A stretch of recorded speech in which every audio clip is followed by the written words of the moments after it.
Oke, jadi dalam beberapa tahun ke depan, laptop-laptop yang Anda temukan di pasaran itu, yang mainstream itu nggak cuma soal Intel ataupun AMD, tapi mungkin bisa jadi dari Qualcomm, dari MediaTek, atau mungkin dari Samsung Exynos, atau merek-merek lainnya yang punya prosesor berbasis ARM. Nah, kenapa kok sampai begitu? Jadi, pada tanggal 24 Oktober lalu, Microsoft itu akhirnya merilis satu developer kit yang dinamakan sebagai Project Volterra, di mana itu bentuknya tuh agak-agak mirip dengan Mac Mini ya. Dia tuh bentuknya mengotak begitu, dan isinya pun sebenarnya cukup unik, di mana dia dapat storage 512 GB, lalu dapat RAM 30 GB. Tapi yang paling unik dari developer kit itu adalah prosesornya, di mana dia punya Qualcomm Snapdragon 8CX Gen 3. Nah bang, tapi kan laptop-laptop Windows yang pakai ARM udah banyak di pasaran ya, misalnya seperti Galaxy Book Go, lalu ada beberapa laptop lainnya, ada juga yang dari Lenovo. Ya memang device-device tersebut tuh sudah ada, udah agak lama juga.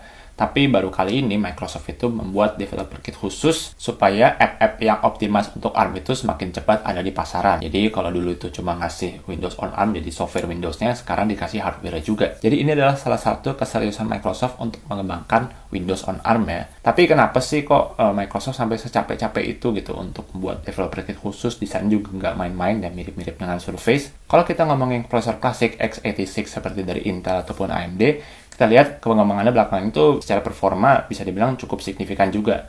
Tapi di sisi lain ya, terutama kalau dari prosesor desktop, kelihatan banget kalau pengembangannya itu semakin kesini itu semakin haus akan daya ya, dimana makin kencang tapi konsumsi dayanya juga makin besar. Sementara geng tetangga Apple itu mereka sukses dengan prosesor Apple Silicon dimulai dengan M1 itu, dan sampai sekarang pun saya nggak nemu tuh laptop Windows yang seperti MacBook Air M1 ini, dimana dia punya performa yang kurang lebih seperti Intel i7 Gen 11, tapi nggak ada kipasnya, nggak panas, konsumsi daya juga sangat-sangat irit, sehingga ini saya bisa tahan bisa sekitar 8 jaman kalau saya tuh lagi kerja ringan aja. Nah tentunya kalau dibiarin aja, Microsoft itu kan pasti bakal makin lama makin ketinggalan dari segi efisiensi daya, dan Apple itu bakal merajai device-device mobile ya seperti laptop. Tapi apa cuma masalah efisiensi daya aja? Ternyata nggak gitu ya. Jadi di prosesor berbasis ARM yang ditanamkan oleh Microsoft di developer kit tadi, dia itu punya unit yang namanya NPU atau Neural Processing Unit. Nah, NPU itu apa? Jadi NPU itu dalam satu chipset itu sekarang ada CPU, GPU, dan NPU.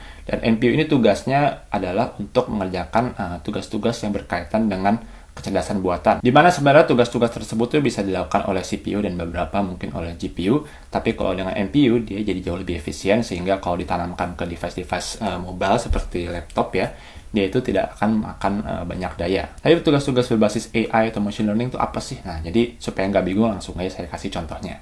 Oke, sekarang saat ini saya sedang mencoba satu komputer yang punya NPU, dan pada saat ini tuh sekarang mata saya itu sebenarnya nggak melihat webcam langsung, tapi saya lebih lihat ke tengah layar. Saya lihat apakah mata saya itu seperti melihat tepat ke Anda, dan kalau ternyata saya itu memandang Anda, artinya ada suatu proses di sana di mana komputernya itu memproses supaya mata saya itu seolah-olah melihat Anda, padahal sebenarnya itu tidak. Dan mungkin bisa juga di sini terdengar ya secara audio, di mana sekitaran saya itu sebenarnya sekarang lagi ramai sekali jam makan siang di kafe, tapi Anda tuh mungkin masih bisa mendengar saya secara jelas. Nah, ini karena ada proses machine learning di situ yang membantu mereduksi noise supaya audio saya sebagai pembicara itu terdengar dengan jelas. Dan tentu saja selain urusan webcam tadi, masih banyak tugas-tugas yang berbasis machine learning lainnya. Misalnya pada Photoshop itu kan kalau Anda pakai content aware tool, itu kan juga ada proses machine learning di sana, di mana NPU sebenarnya secara teoritis itu bisa membantu CPU untuk mengerjakan tugas tersebut dengan konsumsi daya yang lebih rendah. Dan kalau optimasi bagus juga harusnya bisa lebih cepat. Pada bulan lalu, waktu announcement Microsoft Surface Pro 9, Microsoft juga mengumumkan model Microsoft Surface Pro 9 yang pakai prosesor Microsoft SQ3 yang berbasis pada Snapdragon 8CX Gen 3. Ini artinya Microsoft itu sudah cukup pede dengan performa Surface Pro 9 meskipun tidak pakai Intel. Tapi kita mundur dulu nih. Jadi sebelum ada Microsoft Surface Pro 9 yang pakai Microsoft SQ3 tadi, dan juga sebelum ada Project Volterra, ini adalah laptop pertama dari Microsoft yang pakai prosesor berbasis ARM dan pakai Windows on ARM ya. Ini adalah Microsoft Surface Pro X ya. Jadi kalau kalian sudah mengikuti teknologi cukup lama, sebenarnya ini bukan device paling pertama yang pakai Windows pertama yang pakai berbasis ARM ya. Hanya saja yang pertama itu yaitu adalah Surface RT.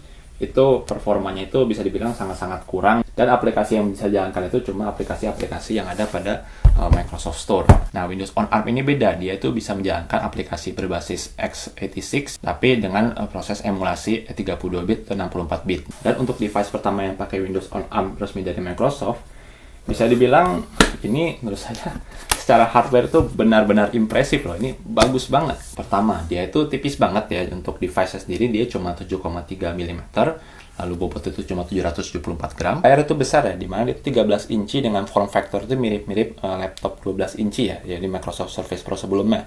Dengan aspek ratio 3:2, jadi 3:2. Dan sebagaimana laptop Microsoft Surface lainnya, dia punya kickstand built-in seperti ini, jadi nggak perlu casing supaya bisa digunakan dalam bentuk laptop seperti ini. Portnya juga lumayan, dia dapat 2 buah USB Type-C, meskipun sayangnya banget nih nggak ada headphone jack ya. Dan di sebelah sini ada Surface Connect yang fungsinya itu untuk nge-charge atau dihubungkan dengan Surface Hub. Dan model yang saya punya ini, dia punya storage 128 GB dan RAM 8 GB.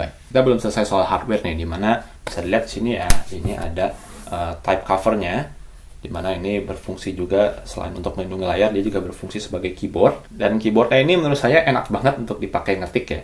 Layoutnya enak, lalu travelnya juga cukup. Nah, touchpadnya juga akurat, presisi, hanya saja mungkin ukurannya agak terlalu kecil buat saya yang biasa pakai touchpad gede belakang ini di misalnya laptop Asus saya atau di MacBook Air M1. Dan gak cuma itu nih, ada lagi satu fitur rahasia yang gak kelihatan di sini, yaitu adalah, nah ini ada Surface Slim Pen. Bisa dibilang dia peningkatan dari Surface Pen sebelumnya ya, dimana dia cukup presisi dengan sensitivitas pressure sensitivity-nya itu menurut saya ini harusnya sih sudah bisa lah, cukup lah untuk para ilustrator untuk menggambar. Meskipun layarnya itu masih 60 Hz ya, dimana kalau Anda itu ilustrator mungkin Anda berminat untuk cari layar yang 120 Hz supaya jauh lebih smooth lagi waktu Anda sketching. Dan uniknya nih, begitu Anda simpen Surface Pen Anda di sebelah sini, ini bakal charging secara wireless ya. Ini bukan full review, jadi saya belum bisa menguji battery life. Tapi Anda coba lihat grafik yang satu ini deh. Dan menurut saya ini nggak semua laptop Windows yang pernah saya uji itu punya kemampuan standby, punya kemampuan untuk ditutup, dibiarkan, kemudian dia hampir tidak konsumsi daya sama sekali. Itu menurut saya masih agak-agak langka untuk laptop Windows. Tapi Surface Pro X ini bisa, dan itu tidak dalam mode hibernate ya. Ini masih dalam mode dimana kalau saya itu nyalain lagi, wake up-nya itu masih cukup cepat. Nah, bagaimana dengan performanya? Jadi saya sebelumnya sudah pernah bikin nih video khusus soal bahas kenapa tuh saya ragu soal Windows on ARM. Tapi pada intinya di video tersebut saya itu meragukan Windows on ARM itu karena masalah kompatibilitas dan masalah emulasi yang bikin performanya itu jadi kurang banget lah. Dan begitu saya pakai ini, ternyata kalau saya itu pakai aplikasi-aplikasi yang memang sudah optimize untuk ARM, misalnya seperti Microsoft Edge, lalu juga Office, ternyata lancar banget loh. Saya buka website itu cepat, lalu juga browsingnya juga smooth. Hanya saja paling secara grafis ya, itu kadang-kadang ada glitch dikit ya, dimana itu mungkin adalah masalah pada grafik prosesor yang ada pada Microsoft SQ1 yang bertenagai Surface Pro X ini. Nah, jadi saya coba nih iseng-iseng bisa nggak ya main game. Jadi saya coba aja main CSGO ya, dengan settingan tentunya paling rendah 720p, lalu semua settingnya rata kiri. Dan ternyata kalau dicolok ya, itu ternyata FPS-nya lumayan loh. Jadi rata-rata tuh sekitar 40-50an, kadang bisa sampai 60an, tapi itu kalau lagi gelap aja. Dan kalau lagi scene berat ya, itu drop sih memang dia sampai 10-20an. Memang sama sekali nggak ideal, tapi saya itu expect harusnya lebih buruk lagi. Tapi ternyata nggak buruk-buruk amat. Kecuali kalau Anda itu tidak colok ke power ya, dimana itu jadinya parah banget lah, bisa dibilang dia sampai di bawah 10 fps. Agak mengejutkan sebenarnya, karena saya itu mengexpect kalau mungkin seperti MacBook Air M1 ya, dimana dia kalaupun nggak dicolok itu performanya nggak turun sama sekali. Tapi ternyata tidak seperti itu kasusnya buat Microsoft Surface Pro X. Nah, saya rencananya akan membuat full review dari Surface Pro X ini beserta testing nih aplikasi-aplikasi x86 apa aja yang sudah bisa jalan di Windows on ARM, dan mungkin juga ada penambahan aplikasi-aplikasi yang sudah optimize untuk Windows on ARM. Jadi terlepas performanya yang bisa dibilang masih agak kurang untuk aplikasi x86 karena emulasi cukup berat, bisa dibilang cukup jelas lah ya kalau Microsoft itu ke depannya akan terus mengembangkan Windows on ARM dan juga surface yang pakai prosesor ARM. Dia ada benefit tersendiri dari segi efisiensi daya, lalu ada juga tadi NPU, dan yang belum saya sebutkan di sini juga ada konektivitas 5G meskipun saya belum pernah coba. Terlebih lagi saya tuh secara hardware suka banget dengan Surface Pro X ini, dan saya juga pengen banget nyoba Surface Pro 9 yang pakai prosesor ARM. Hanya saja setelah full review nanti pun saya yakin sebenarnya saya cuma bisa merekomendasikan ini untuk beberapa orang tertentu ya, kalangan tertentu ya, karena harganya itu untuk sekarang yang minimal itu masih sangat-sangat mahal. Tapi kita lihatlah tahun depan atau 2 tahun lagi harusnya sudah ada device-device yang berbasis ARM, Windows berbasis ARM itu yang pakai prosesor alternatif ya, misalnya dari Qualcomm, tapi nggak cuma Qualcomm, harusnya mungkin dari MediaTek atau dari Samsung Exynos. Oke, demikian aja video singkat dari saya, mudah-mudahan bermanfaat. Silahkan like video ini jika terasa bermanfaat, subscribe jika tidak ingin ketinggalan konten dan teknologi lainnya. Saya Ju dan terima kasih telah menonton.